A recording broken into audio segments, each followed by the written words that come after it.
Dzień dobry. Zapraszam Was na nową eksperymentalną miniserię. W tym oraz kolejnych dwóch filmach pokażę, jak przygotować się do tworzenia tematu z wyobraźni, zaczynając od stworzenia arkusza inspiracji, przez szkice kompozycyjne aż po finalną pracę. W wielu poprzednich filmach stosowałem podobne podejście, choć wtedy pokazywałem jedynie powstawanie ostatecznej pracy, a o wcześniejszych etapach tylko częściowo wspominałem. Tak powstały widoczne tu przykłady, do których linki znajdziecie w kartach i w opisie pod tym filmem. Dziś pokazuję moje przygotowania od początku. Tym razem hasło przewodnie to Jerozolima, a dokładnie jakaś jej wyimaginowana uliczka. Zapraszam. Arkusz szkiców, mapa mentalna czy studium, możecie to nazywać jak chcecie. W pierwszym etapie przygotowań do większej pracy koncepcyjnej lubię zebrać razem ze sobą wszystko, co kojarzy mi się z danym tematem i co będę mógł wykorzystać później. Pierwsze, co przychodzi mi do głowy, to elementy kujące niebo, dzwonnice, minarety, kopuły, w jakie obfituje panorama Jeruzalem.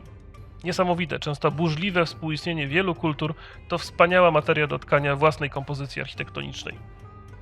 Na pierwszy ogień wziąłem wczesnogotycką dzwonnicę z Bazyliki Grobu Pańskiego z charakterystycznym spłaszczonym dachem i masywnymi przyporami na bokach. Rysuję swobodnie zarys wieży, uzupełniając ją stopniowo o detale wewnętrznych podziałów okien, gzymsów, mazwerków. Szkicuję tylko tę część wieży, która jest najbardziej charakterystyczna, a mniej istotną część rysunku rozpraszam w luźniejszych kreskach. Szukam też sposobu na rysunkowe oddanie chropowatego muru czy dachówki za pomocą relatywnie niewielu rozproszonych kresek, tak by nie zaznaczać każdego kamienia z osobna. Cieniowanie traktuję również szkicowo, by zasygnalizować jedynie miejsca o największej głębi, takie jak wnętrze okien czy cienie pod okapem, oraz by oddać tektonikę obiektu. To na ile jest zróżnicowany w formach. Stosowany tu rysunek płaski, dwuwymiarowy jest o tyle korzystny, że pozwala lepiej poznać skalę i prawdziwe proporcje podziałów każdego obiektu. Kolejnym obiektem, jaki wybrałem, to mocno rozrzeźbiony w formie minaret. Dla kontrastu z raczej masywną bryłą poprzedniej wieży. Taki wielopiętrowy i kaskadowy układ może być bardzo ciekawym akcentem gdzieś w wyższej partii finalnej pracy, albo tworzyć ciekawy element panoramy w dalszym planie. Tu podobnie zaczynam od szkicu całości, dbając o zachowanie symetrii, a dopiero później w obrys wstawiam pomniejsze detale. Te są tutaj wyjątkowo zróżnicowane, a przy tym jednak spójne. Bardzo ciekawym elementem jest zwłaszcza środkowa część z wysuniętym zadaszeniem, balkonem i arkadowym fryzem na dole. Znajdujące się poniżej zdwojone okno przyjemnie rozbija płaszczyznę ściany, nie pozwalając jej być monotonną. Cieniuję wieżę, wykorzystując boczne oświetlenie. Dzięki temu mogę zasugerować obły kształt małej kopułki na szczycie, czy wielościenny charakter pięter znajdujących się pod kopułką. Zdecydowane cienie pod dachem są świetnym pretekstem dla stworzenia w przyszłości akcentu na pracę przyciągającego uwagę. W niższej partii sprawdzam jeszcze inny pomysł na zaznaczenie kamieni ściany. Tym razem szkicuję ją ciemnymi plamami, zostawiając jasną spoinę między nimi. Jako trzecią narysuję kopułę na bębnie w stylu bizantyńskim. Jej przysadzista forma bardzo dobrze nada się w finalnej pracy do utworzenia centralnej dominanty kubaturowej. W ogólnym zarysie zewnętrznym szukam jak najwięcej pretekstów, by przełamać długie i monotonne linie. Stąd mile widziane podkreślanie wszelkich linii okapów, gzymsów, uskoków muru. W takim płaskim rysunku wyzwaniem jest takie wypełnienie wnętrza obrysu detalami, by zasugerować obły charakter ścian bębna i kopuły. Ze wszystkich okien równo okalających obiekt, jedynie te centralne rysują zupełnie na wprost. W przypadku kolejnych stosują zasadę: im bliżej krawędzi, tym okno bardziej zwężone. Taki zabieg dobrze odda wrażenie obracania się kolejnych okien. Podobną zasadę stosuję w przypadku detali obramowań czy podziałów kamiennych.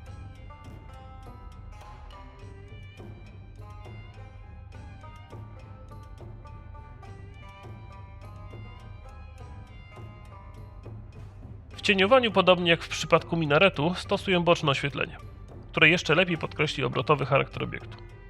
Przy okazji testuję inny pomysł na zacieniowanie okien, zostawiając białe szprosy, a zaciemniając tylko małe kwadraciki. Po dominantach czas na pomysły dotyczące aranżacji płaszczyzn pionowych. Jerozolima to miasto łuku w wielu stylach: rzymskich, romańskich, gotyckich, arabskich, ale też nowożytnych. Tu skupię się na ciekawej bramie na bazar, zwany Muristanem, z dzielnicy chrześcijańskiej. Rozrysuję na płasko 2 z 3 przejść, by porównać wariant większy i mniejszy.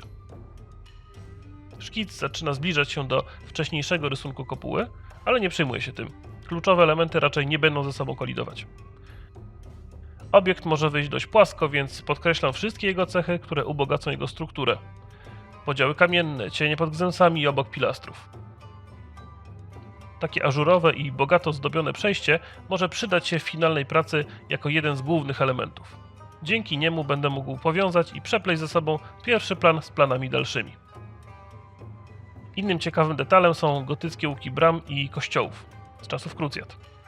Tu akurat łączę nieco podobnych detali na kanwie elewacji Bazyliki Grobu Pańskiego wraz z charakterystyczną drabiną, której nie mogę sobie darować. Szkice co prawda mocniej na siebie nachodzą i całość nam się dogęszcza, ale dzięki temu arkusz zaczyna wyglądać coraz pełniej. Jestem wdzięczny wszystkim, którzy zostawiają polubienia lub komentarze pod tymi filmami albo udostępniają je dalej. Dzięki temu zwiększają się ich zasięgi, a to motywuje do tworzenia kolejnych treści. Mam jeszcze nieco miejsca na dole, więc poświęcę je na drobniejsze elementy przyziemia. Lewy róg świetnie nada się na studium grupy zieleni. W przypadku palmy głównym wyzwaniem jest pokazanie ażurowego przeplatania się liści jasnych i zacienionych. Zaznaczam je krótkimi, dynamicznymi pociągnięciami ołówka. Dla zróżnicowania szkicu dodaję też mocny akcent, który odetnie nieco pień od korony. W dolnej części za pomocą krótkich i poszarpanych kresek dodaję kolczasty krzew i małe cyprysiki, a wszystko to ustawiam na nierównym, kamienistym podłożu. Po prawej dodaję też inny rodzaj palmy, która może angażować niższe partie przyziemia. Z Jerozolimy pamiętam też stare murki poobrastane wspaniale kwitnącymi pnączami, dlatego i taki akcent chciałbym tutaj zamieścić. Chropowate linie kamieni zestawiam kontrastowo z miękkimi kreseczkami listków i wyrazistym ciemnym konarem.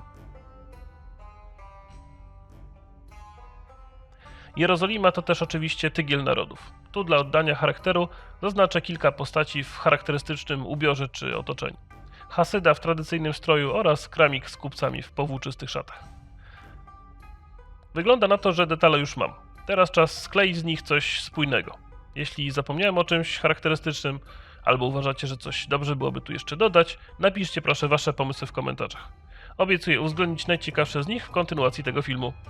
A w dalszej kolejności pokażę, jak zróżnicowane kompozycje można stworzyć wokół omawianych tutaj detali i czym się kieruję podczas wymyślania kadru. W międzyczasie zapraszam na naszą grupę na Facebooku, gdzie efekty mojej pracy publikuję, zanim pojawią się one na YouTubie. Do zobaczenia!